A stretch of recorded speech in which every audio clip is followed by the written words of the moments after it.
The journey of true discovery lies not in seeking new lands, but in seeing through new eyes. Such a beautiful quote, but sadly, it's not mine. But it speaks to a different gear that we can live life from. And your journey of discovery is to discover this different gear. Call it self-realization. And to live life from this recognition, this new felt understanding, to live life through these new eyes.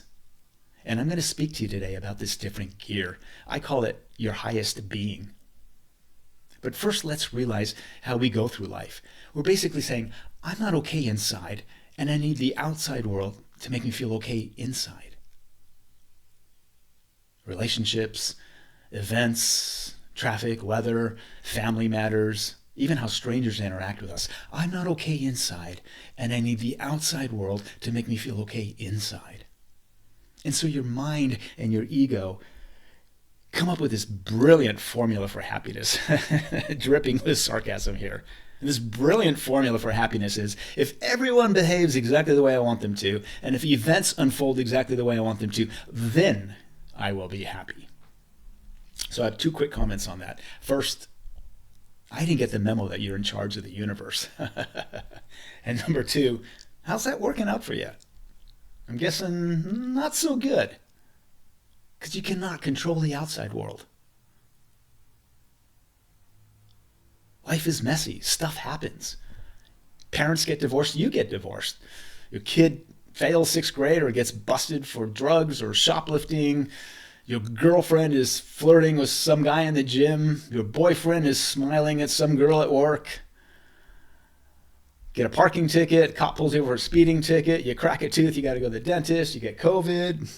Rains on your birthday. There's traffic. It's too cold. It's too hot. We have very little control of the outside world. On a macro level, pretty much none. There's wars and COVID and RSV spreading everywhere, but even in your own little orbit, to try to control all your relationships and events that unfold in your own little orbit is just a recipe for disaster, and it creates suffering and misery. It's a very flawed formula for happiness. So we need to rethink that. And to try to control that, I call it conditional well-being. Your well-being is conditional on everyone behaving the way you want them to and events unfolding the way you want them to. And yeah, occasionally that does happen. But a lot of the time, it doesn't happen. And then how you doing? How you feeling inside then? Not so good, I'm guessing. You actually come to realize that every minute of the day, something is bothering you. If it's not on the outside, then you're just bothering yourself on the inside. By resisting wherever you are, you don't want what you have, you don't want to be there, you're dragging your past. We're a walking conversation, just carrying all these conversations, either dragging the past, reliving, recycling conversations and text messages, or creating anxiety, worrying about the future, worrying, concern about all that stuff in the future, imagining what's going to happen. I've talked to you a lot about that in the other videos.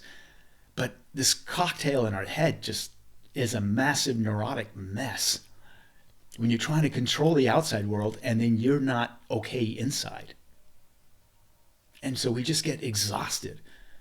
And, we turn to drinking or weed or overeating or not sleeping or Prozac or whatever your drug of choice is. So I want to talk to you about this different gear today. But at some point you realize it's not the outside that is bothering you. It's what's going on in the inside that is bothering you. You're creating this disturbance. We're a neurotic mess inside. And you have to come to realize that you cannot control the outside world, but you can control the inside world. You have 100% control of your inner world. It's your kingdom. So you take control of that and clean it up. You made a mess in there. You can clean it up. And when you no longer identify with the mind and you break free of the ego, you can access your highest being, this different gear that I want to talk to you today about. But first, let me make a couple comments about the ego. The ego is a separate self, a false sense of self. It is the activity of the mind. It is a self-concept, a concept that you built yourself, and then all day you're defending it. And I'm not saying you have to annihilate or destroy your ego. A healthy ego is good. But we are driven and guided by our ego. The ego is behind the wheel. It's driving the car. What I'm saying to you is put the ego in the back seat. Put the ego in the back seat. There's a great saying, if it's not life-threatening, it's ego-threatening. Basically, all day, every day, things are just hitting our ego. And we're living in this bubble of fear trying to protect our ego. Very few things are life-threatening, but everything seems to be ego-threatening. You get a post on your Facebook. If you write me a nasty comment on this video here, people comment on your shoes, your hairstyle, your outfit you're wearing, or judging you, criticizing you. Everything is hitting our ego all the time. And if your ego is driving the car, you're going to defend that all the time, and it can be rather exhausting. So put the ego in the back seat. Just wanted to throw that out there. So if you transcend the mind, and now the ego's in the back seat, who's driving the car? That's what I want to talk to you today about. And that is your highest being. So I'm going to cover a lot here. Try to do it fairly quickly, but I know you can keep up. So your highest being sits in the seat of self. It is the one inside watching everything. It is the awareness where all experience happens, but it is not the experience. And when I say experience, I mean thoughts and feelings and emotions and all your senses. What you see, hear, touch, taste, and smell.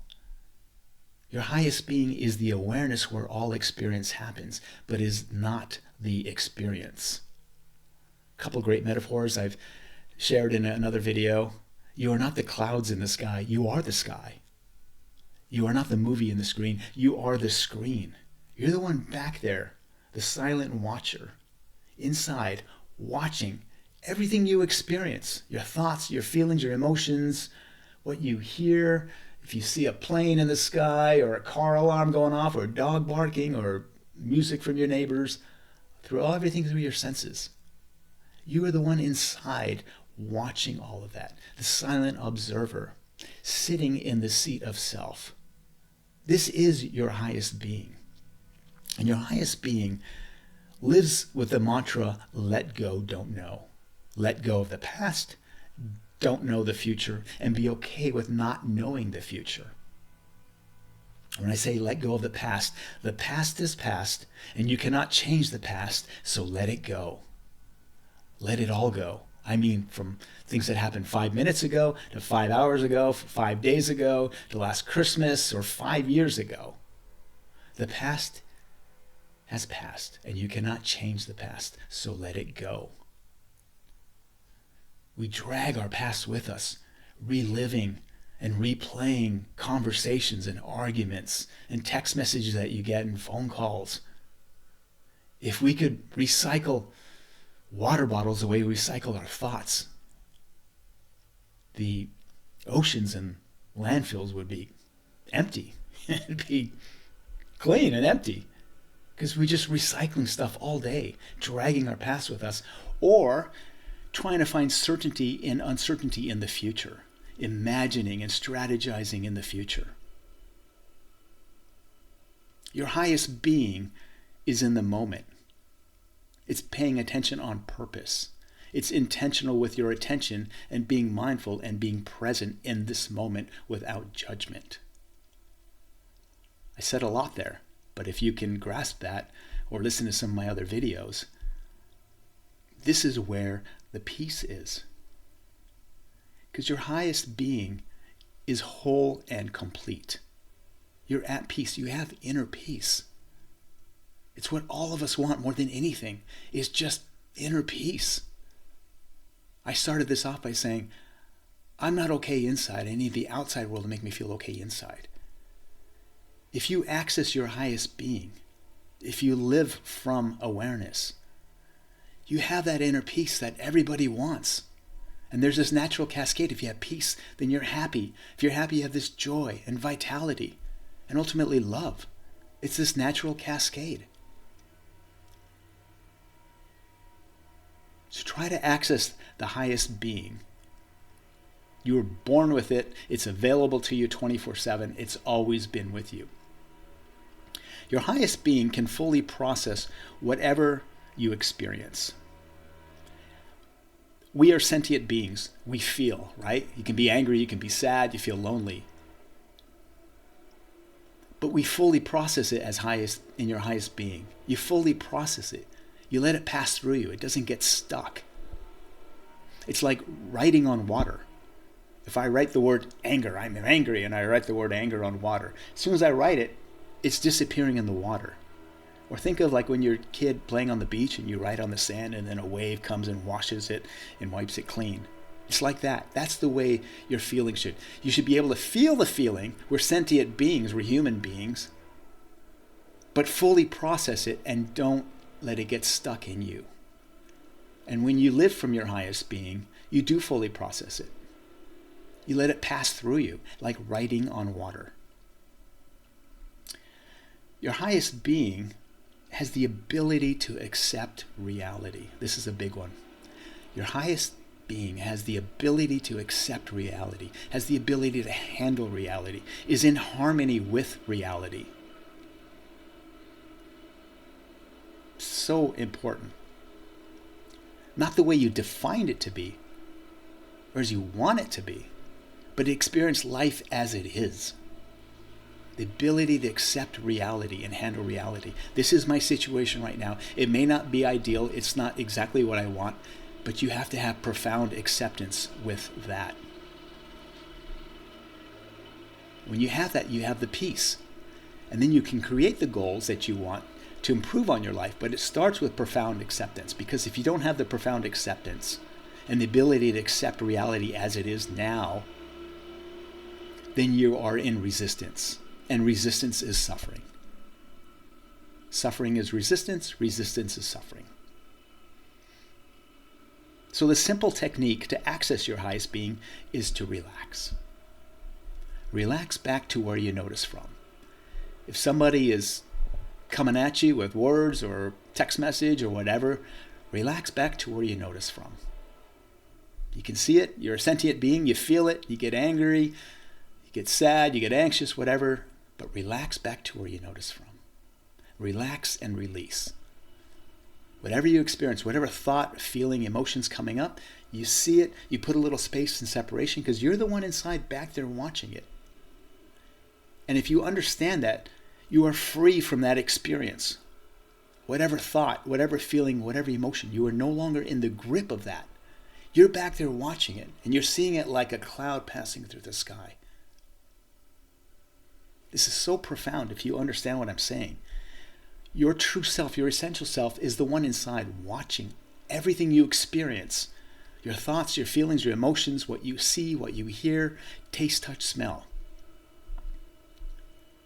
And if you understand that, it's a paradigm shift because now you're free from that experience. And you realize you are not your thoughts, you are the one that knows your thoughts. You are not your feelings, you're the one that knows your feelings. You are not your emotions. You are the one that knows your emotions. In fact, you are not your mind. You are the one that knows your mind. You are the knower. You are the seer. You are the experiencer. You are the knowing of the known. I'm throwing a lot at you, but you can keep up, I know. That's such a massive paradigm shift because all your life you've gone through life saying, my thoughts and feelings know this world. And what I'm suggesting to you, to really truly find inner peace and stop looking to the outside world for that, is to say, my awareness, which is my highest being, know my thoughts, feelings, and this world. And if you get that, and if you can live from awareness, live and abide in awareness, it's game over. Awareness is your superpower. You can go through life living from your highest being. It's a game changer. But you need to see that because then everything you experience you realize is temporary and transitory and intermittent. It's like clouds passing through the sky. And then you give it permission. You hold space. You make space for, yeah, I feel sad today. Okay. There's a nuance to say I am sad versus I'm having sad feelings. When you say I am sad, I am lonely, I am anxious, you're taking ownership of that rather than saying, yeah, I'm back here and I'm feeling sad. I see these clouds passing through. I'm feeling lonely, I'm feeling anxious, but I know it's temporary, it's transitory, it's intermittent, it's going to pass. It doesn't define me and I don't identify with it. I'm not immersed in it. That's the key. So you still have these feelings and emotions, but you don't identify with them anymore because you're the one inside watching all of that. And you know they're going to pass. You are not your thoughts. You are not your feelings. You are not your emotions. You are the one inside watching all of that. If you really understand that and can live from that, it's game over. You can find that inner peace that you're looking for. And then you'll still have challenges in life, but you don't struggle with the challenges anymore because you don't have this story to defend anymore. And this ego that I talked to you about is not driving the car anymore. It's in the back seat. So you don't need to defend everything when somebody posts something nasty or writes you a text message, or if you're going to leave me a nasty comment on this video, it's not going to hit my stuff because my ego's in the back seat. And yes, you can go through this transition. It's available to everybody. Your highest being is the same as my highest being. Our awareness is shared. We were all born with it. It's available to us 24/7. We just veil it. We cover it so much that we don't recognize it. And so I want you to understand that it is available to you. And the quote that I started with, the journey of true discovery lies not in seeking new lands, but in seeing through new eyes. The new eyes is this recognition, this new felt understanding of your highest being. And it's available to you.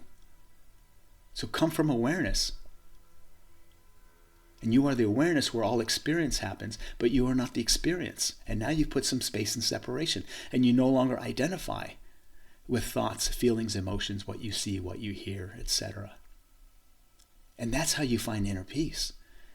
And then that natural cascade of peace turns to happiness and joy and vitality. Because you no longer are resisting, you're no longer seeking, you're no longer clinging, attaching. You don't have these preferences. You're not going through life judging and criticizing with likes and dislikes, and so much that our mind and ego creates this neurotic mess. You're free of that. You break free of the mind. And it's so beautiful. And I want you to experience that. So I threw a lot out at you today.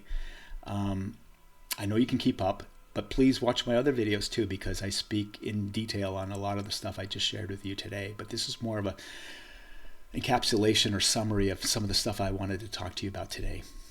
I hope it makes sense, and I hope you find your way onward and upward. Love and light.